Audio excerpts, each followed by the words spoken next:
militante del Partido Aprista, leal, consecuente, siempre con la ideal de la Torre, ex parlamentario.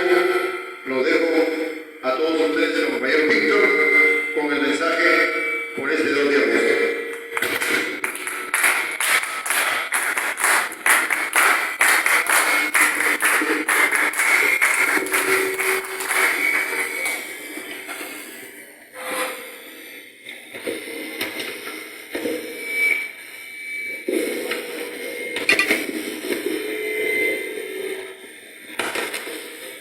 Compañera María Cristina, muchísimas gracias por la invitación. Compañeras y compañeros, muchas gracias por recibirme de esta forma tan calurosa de la tierra del Chira. Decirles que yo no he estado retirado de la política porque el ser humano es un animal político y he tenido un intervalo de participación activa en nuestro partido. Por motivos familiares de salud. Por eso he tenido una interrupción en mi participación como activista político del partido fundado por Aya de la Torre. Hace 128 años, el 22 de febrero del año 1985, vio la luz por primera vez, la luz del día en su ciudad natal de Trujillo, Víctor Raúl Aya de la Torre, su padre, Edmundo de la Torre y de Cárdenas, y su madre, Zoila Victoria de la Torre de Cárdenas. Los papás de Víctor Raúl eran primos. Víctor Raúl, desde el día de su nacimiento, creo, cuando en Trujillo había una biblioteca obrera muy cerca de su casa, una biblioteca obrera. Allí Aya de la Torre acudía desde muy niño, prácticamente desde muy joven, y decía él que el alma se le retorcía cuando se reunía con los obreros de las haciendas de Cartago, Roma, Casa Grande. Se reunía con estos obreros, con estos campesinos, y escuchaba todas las injusticias y la explotación de que eran objeto, y eso, decía Aya, le retorcía el alma. Él tuvo un pensamiento, tuvo una ideología que fue plasmada en lo que nosotros conocemos como Indoamérica. Ese es el mapa indoamericano, desde México hasta abajo todo el continente, porque él pensaba y nos transmitió. ¿Me escuchan atrás? Sí. Él pensaba, y tú tampoco necesitas micro.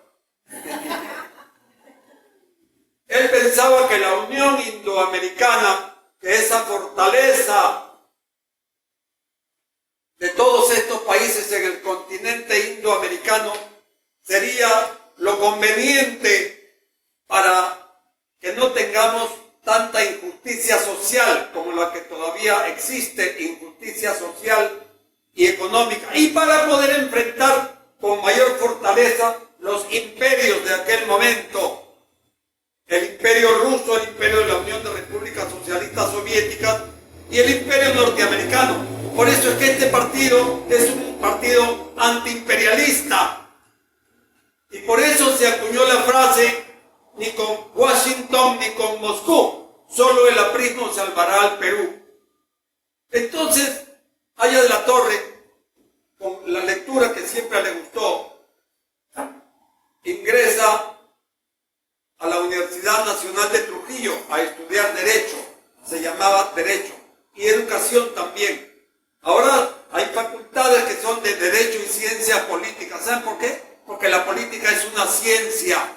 Porque la política no es para los aventureros que estamos viendo ahora. No son políticos, por si acaso.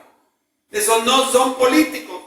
Son aventureros, son advenedizos, son improvisados y son corruptos los que están fungiendo de políticos. No son políticos. La política es ciencia. ella ingresa a la Universidad de Trujillo y conoce a un joven poeta que venía de Santiago de Chuco. Ya lo dijo la compañera, venía de Santiago de Chuco, un joven poeta, César Vallejo, con quien traba mucha amistad. Se hacen amigos y, como también lo ha dicho María Cristina, con Antenor Orrego forman un grupo, y otros políticos, otros pensadores, ideólogos, forman el grupo llamado Bohemia Trujillana, y escribían y tenían penetración, es un término correcto, penetración ideológica en la ciudadanía, y especialmente en la gente del campo y la ciudad. Por eso el partido se fue transformando, o no se fue transformando, nació como un partido de trabajadores manuales e intelectuales. Yo veo muchas caras conocidas y amigas de tantos, amigas y compañeros de tantos años. Y sí me preocupa un poco que veo poca juventud, pero ahora les voy a explicar, les voy a decir por qué es lo que está pasando. En Lima también, en Piura me he reunido con muchos jóvenes que no lo han conocido allá de la Torre, que no le han dado la mano allá de la Torre, que no lo han podido tocar allá de la Torre. Que levanten la mano los que lo han conocido en forma personal allá de la Torre. Y ya sabía quiénes son. Ya sabía, porque para haber tocado y conversado, cruzado, aunque sea un par de palabras como allá de la Torre, hay que tener cierta edad, como la tengo yo también ahora. Entonces, allá de la Torre va a Trujillo, forma este grupo, y en el año de 1923 va a Lima, a la Universidad Nacional Mayor de San Marcos. Allá pasó por la Universidad Nacional de Trujillo, la Universidad Nacional Mayor de San Marcos y la Universidad de Oxford en Inglaterra. Viene a Lima, a la Facultad de Derecho, donde conoce también a Manuel González Prada. Manuel González Prada, por quien Aya de la Torre tenía admiración y tenía amistad. Tengo un vecino cerquita de mi casa en Piura, que es sobrino nieto de Manuel González Prada. Julio González Prada es amigo que vive cerquita de mi casa en Piura. Es sobrino nieto. Sí, y intercambiamos muchos temas apristas, muchos temas de antiimperialismo. Entonces Aya de la Torre escribe la revista González Prada, autor de Páginas Libres, Manuel González Prada. Aya de la Torre emprende la reforma universitaria en San Marcos y es elegido presidente de la Federación de Estudiantes del Perú a la edad de 25 años, presidente de la Federación de Estudiantes del Perú, y con sus revistas y sus escritos y su oposición al gobernante, al régimen de turno que se llamó el oncenio de Leguía, el oncenio de Augusto Bernardino Leguía. Se llamó oncenio porque gobernó 11 años. Mal gobernó el Perú 11 años. Y Aya de la Torre era de los principales opositores. Aya de la Torre es tomado prisionero y encarcelado en el Frontón. Lo meten al Frontón, a Aya de la Torre. El Frontón que en el año 1987 el presidente García lo clausuró. En el año 1987, en el primer gobierno, Alan García clausuró el Frontón. Bueno, a Aya lo meten al Frontón y después lo deportan a Panamá. Fue deportado a Panamá. De Panamá, por su cuenta y riesgo, como dice, por su cuenta y riesgo, Aya de la Torre se va a México. Y en México, con las federaciones de estudiantes y con la posición ideológica y de conformación del movimiento indoamericano, Aya de la Torre se funda el partido aprista el 7 de mayo del año 1924. En mayo hemos celebrado con gran éxito, hemos celebrado el centenario de la fundación del APRA Continental. Aunque dice el escritor, el filósofo, el intelectual, profesor universitario García Bryce, que no se fundó en México, sino que fue en París. Eso dice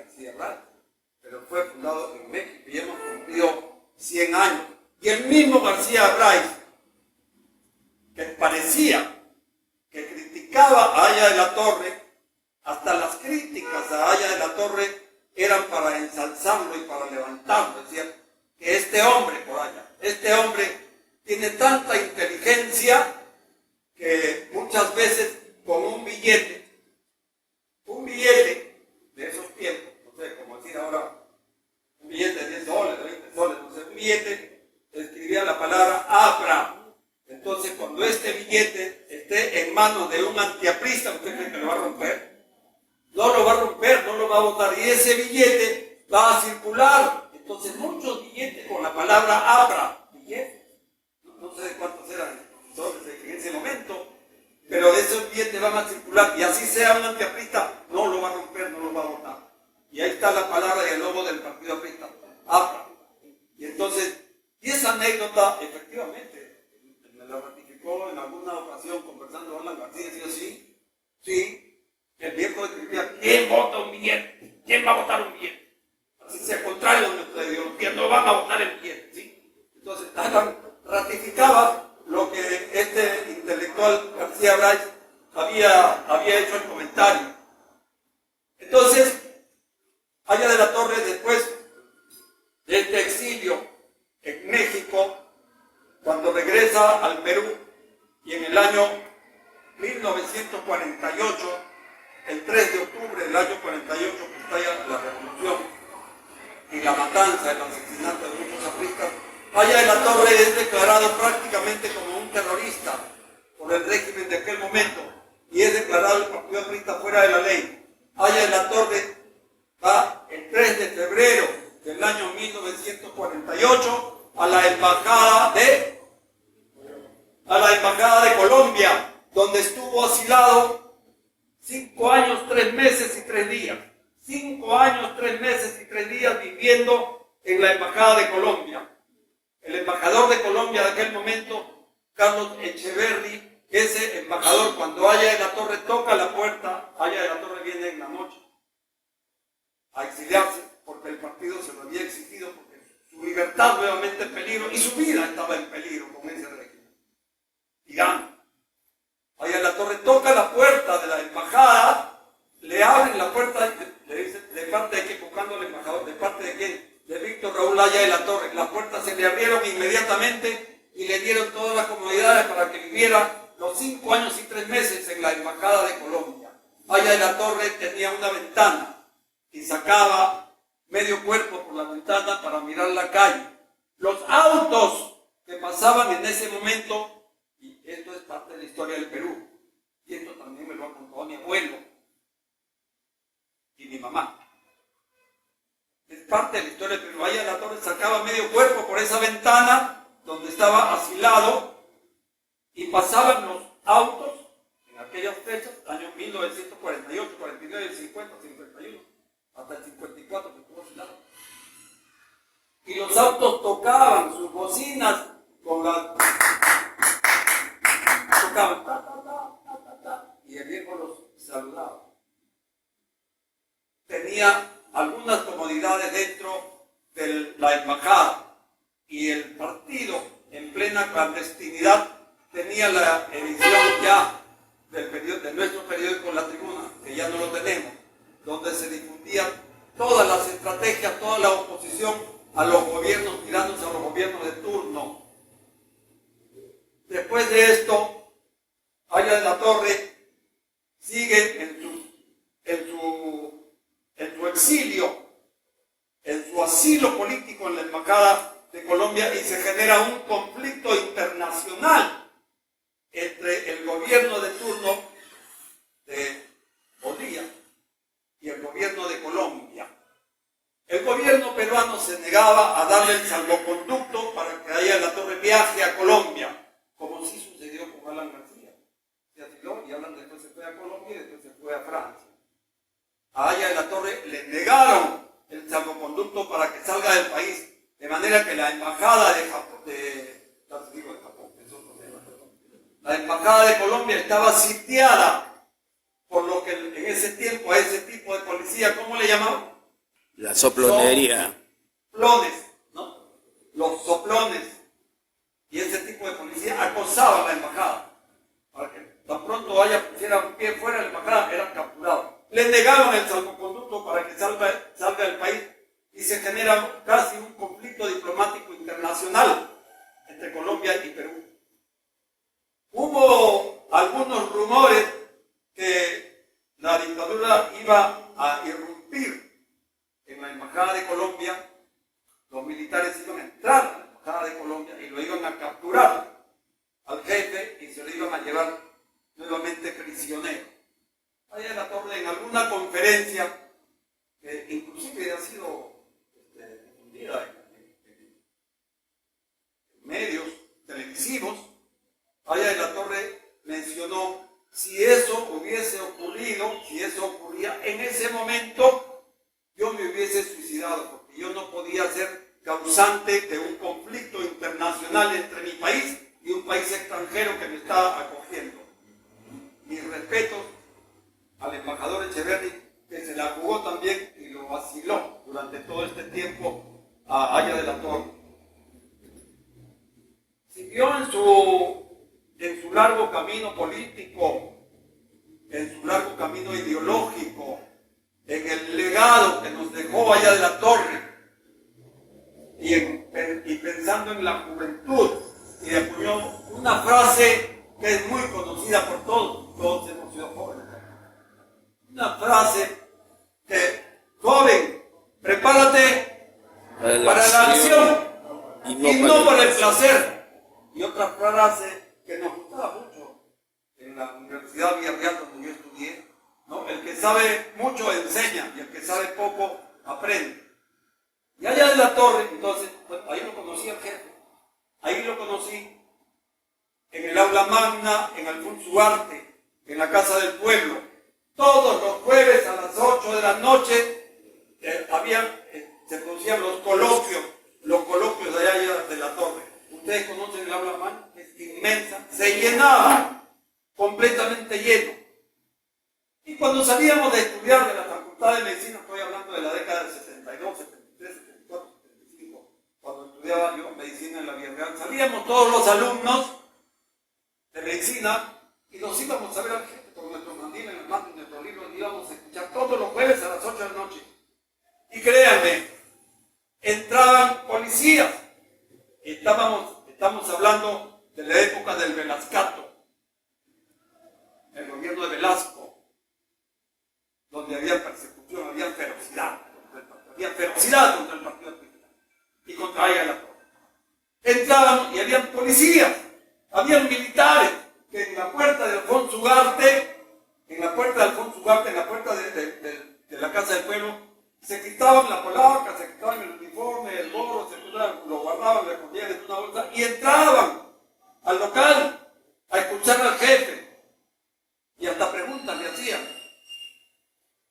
Entraban militares, policías, bancarios en ese tiempo, obreros, vendedores ambulantes y estudiantes. Nosotros estábamos en primera, segunda y tercera fila, escuchando al jefe y no teniendo la oportunidad que tenemos ahora de tomarnos un selfie. No cuántas cosas tendríamos en ese momento ahí con Haya de la Torre, no había para podernos tomar cuántos selfies. Entonces, y Haya de la Torre impartía toda esta cultura, toda esta doctrina, toda esta ideología. Y en la mañana, en la romería que hemos estado en Piura, en la romería al culto de Haya de la Torre, un compañero mencionó sus palabras. Son precisas y están vigentes actualmente. Haya decía: a Palacio de Gobierno se puede llegar con oro o con fusiles, pero el APRA no va a llegar ni con oro ni con fusiles. El APRA va a llegar primero llegando a la conciencia del pueblo. Y efectivamente, hay quienes quieren llegar con oro, regalando plata como cancha. Y hay quienes quieren, peor aún, quienes quieren llegar con fusiles, asesinando policías. No quiero mencionar el nombre, porque este nombre es innombrable. Pero hay quienes quieren llegar con oro, regalando plata como cancha. Hay quienes, asesinando policías con fusiles, quieren llegar. Y Haya decía: no se llega ni con oro ni con fusiles, se llega primero llegando a la conciencia del pueblo, enseñando, Pero eso sí, dando el ejemplo, porque lo que tenemos hoy en día, no hay política. Por eso es que los jóvenes, cuando uno les quiere hablar de política, uno quiere esbozar pensamientos ideológicos y de mejora en todos los aspectos que necesita el país, los jóvenes, para hablar de política, hacen asco. No quiero hablar de política. Oye, ¿cómo no vas a hablar de política? O sea, tú no eres pensante, tú no piensas. Hay que hablar de política, no hay que tener miedo. La política no es sucia, sino quien así la practica. La política no es sucia, sino quien así la practica. Esos son sucios, pero la política no es sucia. Hay personas sucias, improvisadas, rufianes, narcotraficantes, delincuentes comunes, que creen haber encontrado una mina de oro en lo que creen que es la política que están haciendo y lo que están gobernando. Eso no quiso Aya de la Torre, eso no quiso. Él quiso para el país el legado que nos ha dejado, el legado que nos dejó. Sigamos pues, compañeras y compañeros, trabajando en ese sentido. Tenemos un reto por delante, un reto muy grande, muy grande. Está muy complicado el panorama nacional. El país se desangra con este gobierno, con estos gobiernos que en América Latina desafortunadamente han logrado penetrar. Nosotros estamos en la obligación de hacer nuestro trabajo, siguiendo la doctrina, la línea que nos legó, que nos trazó Aya de la Torre. Nosotros tenemos esa obligación. Tanto las nuevas generaciones que tienen más, que deben tener más compromiso que los de la segunda o tercera generación o los mayores, tienen más compromiso y más deber de poder luchar para poder sacar al país de la profunda crisis social, económica, de seguridad ciudadana, la crisis económica, de valores que tiene nuestro país. Porque los que estamos en esta tercera edad decimos, bueno, ya yo dentro de poco no voy a estar acá. No, pero ¿qué cosa es lo que le vamos a dejar al país? ¿Qué le vamos a dejar a nuestros hijos? ¿Qué le vamos a dejar a nuestros nietos? Entonces, por eso es que hay que insistir, por eso es que hay que trabajar.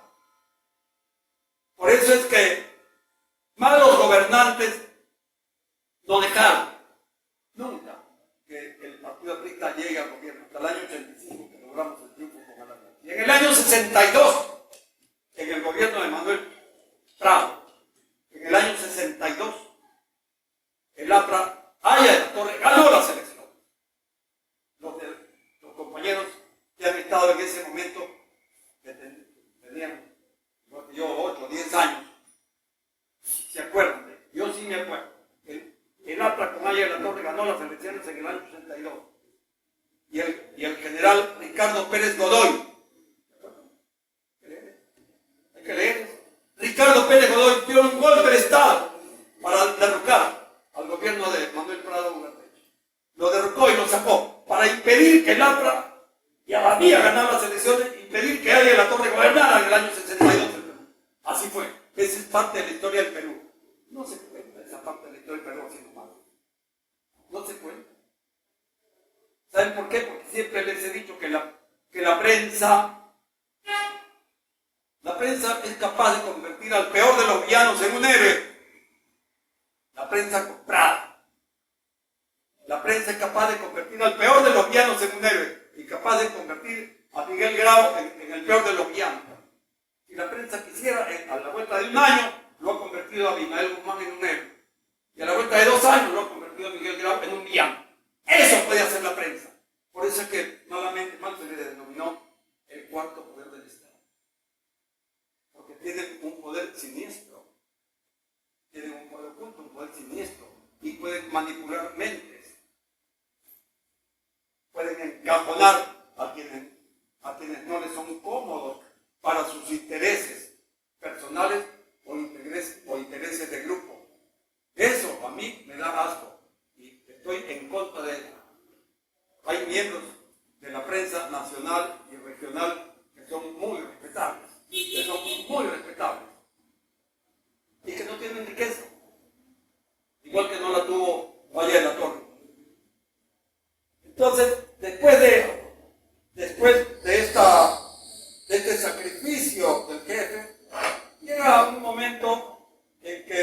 se producen las elecciones para la Asamblea Constituyente.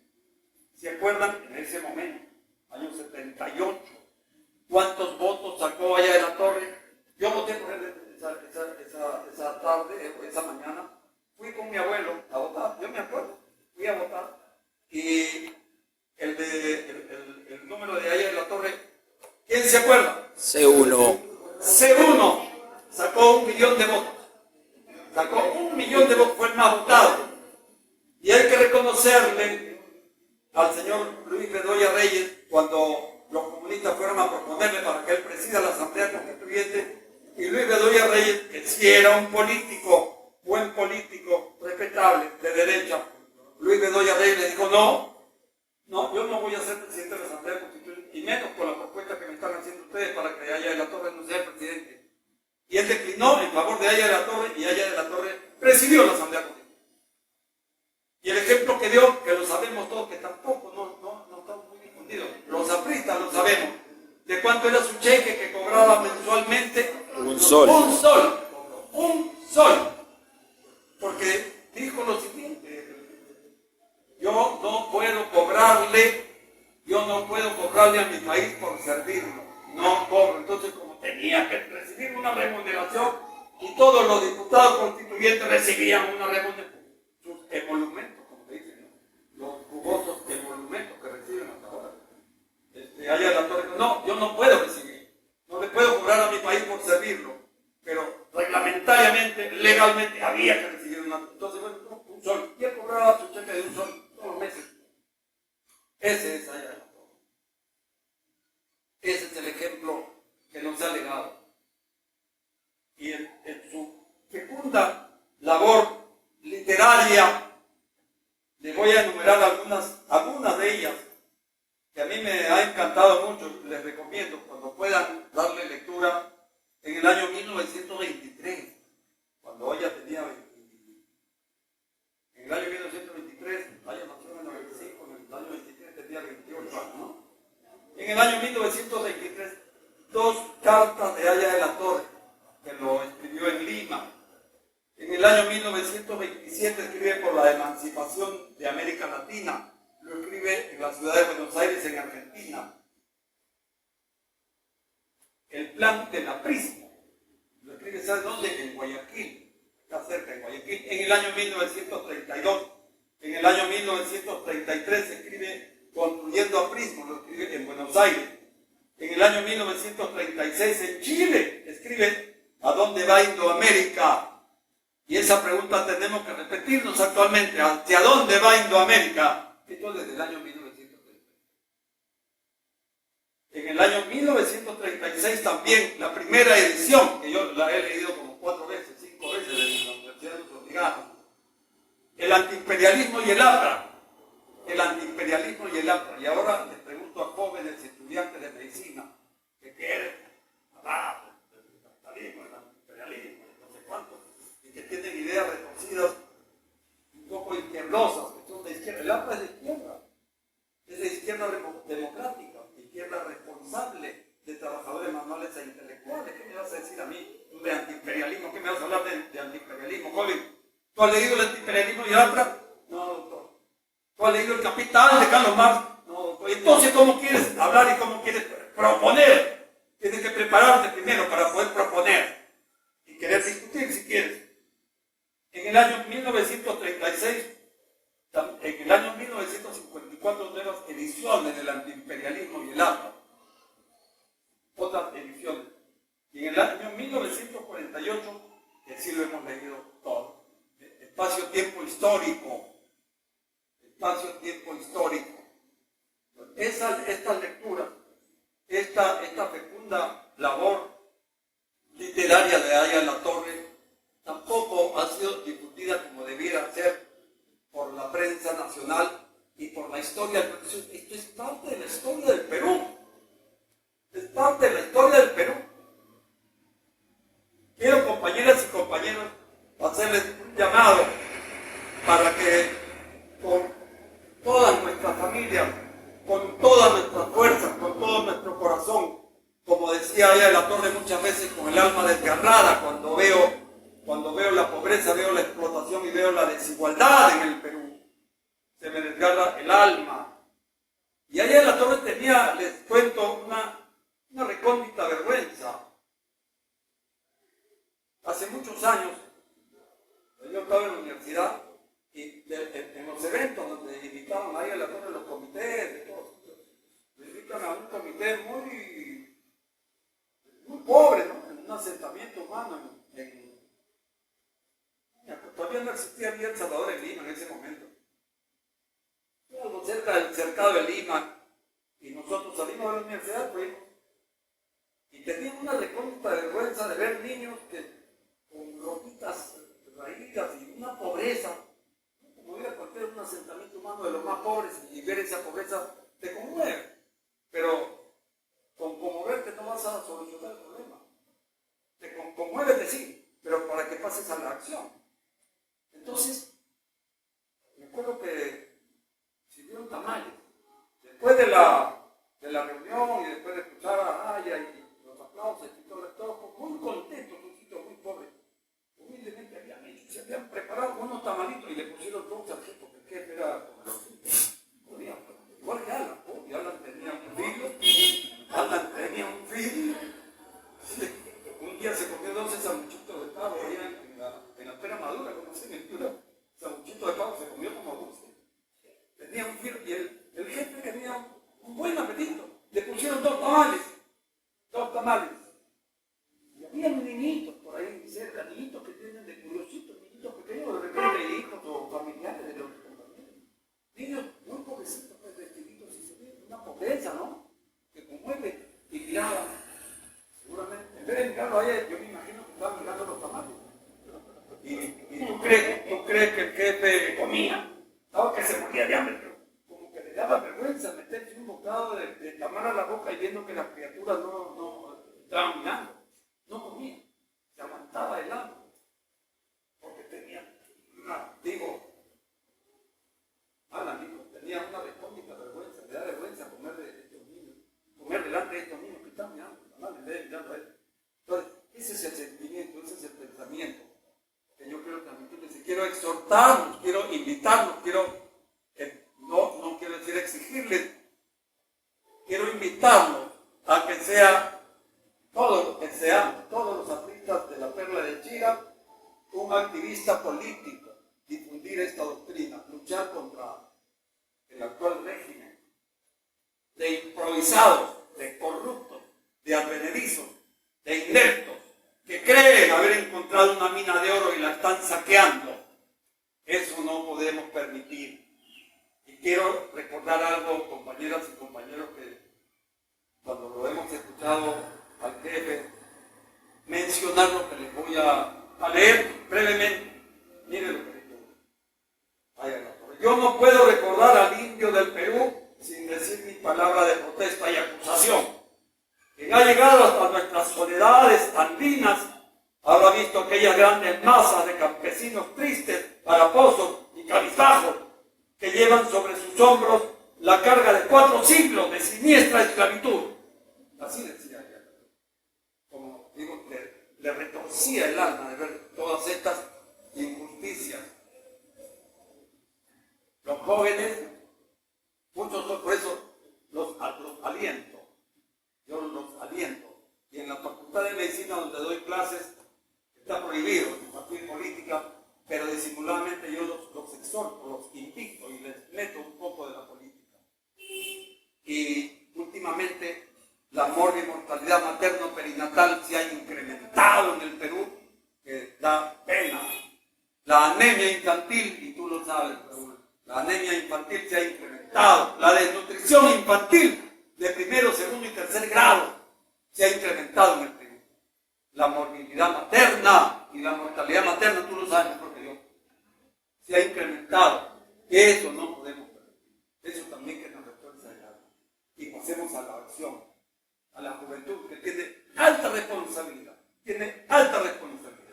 para poder trabajar en esto. Compañeras y compañeros, les agradezco infinitamente por la generosidad de la invitación, les agradezco infinitamente por su paciencia y les agradezco mucho para que el día domingo creo que vamos a para poder reunirnos, intercambiar ideas, intercambiar opiniones y mantener viva la doctrina de Haya de la Torre. ¡Viva Haya de la Torre! ¡Viva! ¡Viva Sullana! ¡Viva el Perú!